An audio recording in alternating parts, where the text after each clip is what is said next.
Magandang hapon sa ating lahat at narito ang ulat sa lagay ng panahon ngayong hapon ng Lunes, October 27, 2025.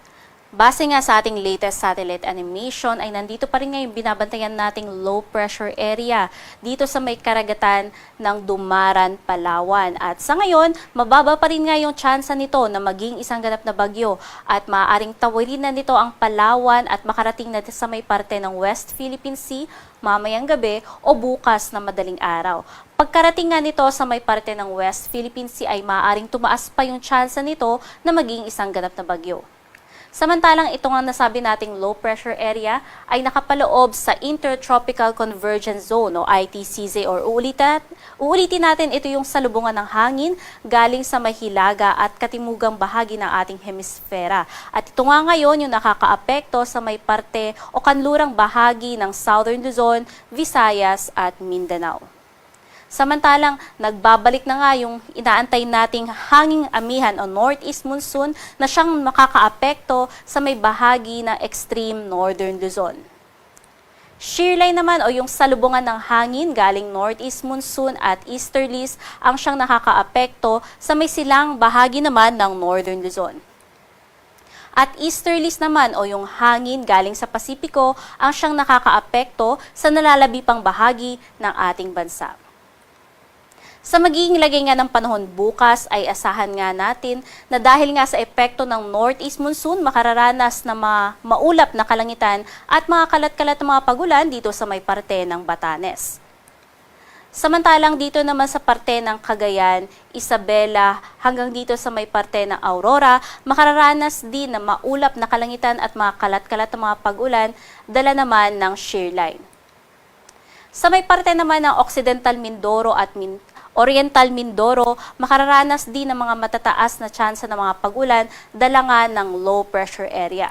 At sa nalalabi pang bahagi ng Luzon, makararanas ng bahagya maulap hanggang sa maulap na kalangitan at mga pulo-pulo mga pagulan, pagkidlat at pagkulog sa hapon at gabi dala naman ng easterlies. Temperatura nga maaaring umabot hanggang 32 degrees Celsius dito sa may Tuguegarao at Legazpi at dito nga sa may Metro Manila, maaaring umabot 25 hanggang 30 degrees Celsius. Sa magiging lagay naman ng panahon dito sa may Kabisayaan, asahan nga natin sa may parte ng Palawan dahil nga sa magiging patuloy na epekto ng low pressure area ay magiging makulimlim pa rin ang panahon at magiging kalat-kalat ang mga pagulan, pagkidlat at pagkulog. Dala rin ng epekto o maging patuloy na epekto ng Intertropical Convergence Zone o ITCZ, makararanas din ng mga kalat-kalat na mga pagulan dito sa may Western Visayas, Negros Island Region, maging sa may Zamboanga Peninsula at Barm.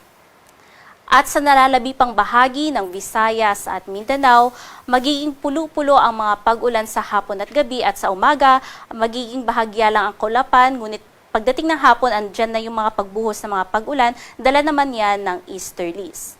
Temperatura nga dito sa may Visayas at Mindanao, maaaring umabot din hanggang 32 degrees Celsius.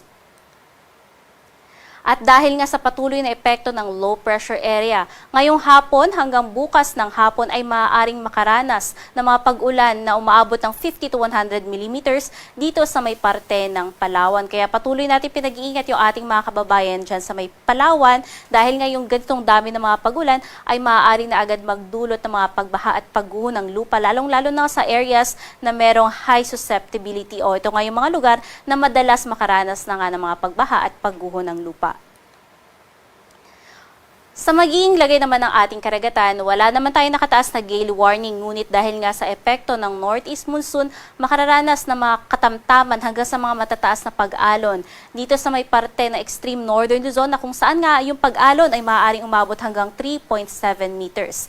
Kaya patuloy nating pinag-iingat lalong-lalo na nga yung mangisda at maliliit na sasakyang pantagat sa mga matataas na mga pag-alon. Samantalang sa nalalabing karagatan naman ng ating bansa, makararanas lamang ng banayad hanggang sa katamtaman ng mga pag-alon na maaaring umabot hanggang 2 meters. Ngunit mag-ingat pa rin tayo dahil matataas nga yung tsansa ng mga offshore thunderstorm dala ng low pressure area easterlies at maging ng ITCZ. Sa magiging lagay naman ng panahon sa susunod na 3 araw dito sa Luzon, asahan nga natin na although sa malaking bahagi ng Luzon, makararanas ng generally fair weather sa susunod na 3 araw, puwera na nga lamang sa tsansa ng mga pulu-pulong mga pag-ulan, pagkidlat at pagkulog sa hapon at gabi sa parte nga ng extreme northern Luzon kasama dyan ng Batanes, Babuyan Islands, maging dito sa Cagayan, maaaring makaranas ng mga maulap na kalangitan at mga kalat-kalat na mga pag-ulan, dala nga ng northeast monsoon at ng shear line sa susunod na 3 araw. Sa may parte nga ng Visayas at Mindanao, although ang forecast natin ngayon ay generally fair weather lang at merong chance ng mga pulu-pulong mga pagulan, pagkidlat at pagkulog sa hapon at gabi, nananatili na mataas yung uncertainty nito dahil kung titingnan natin sa ating tropical cyclone threat potential, may binabantayan tayo na isang cloud cluster na maaaring maging isang low pressure area na kung saan maaari itong tumawid sa may parte nga sa pagitan ng Visayas at Mindanao. Kaya patuloy po tayong mantabay sa mga updates ng Pag-asa dahil maaaring maging patataas yung chance ng mga pag-ulan nga dito sa may Kabisayaan at Mindanao sa susunod na 3 araw. You're watching Rapid News Weather. Stay informed. Subscribe for more updates.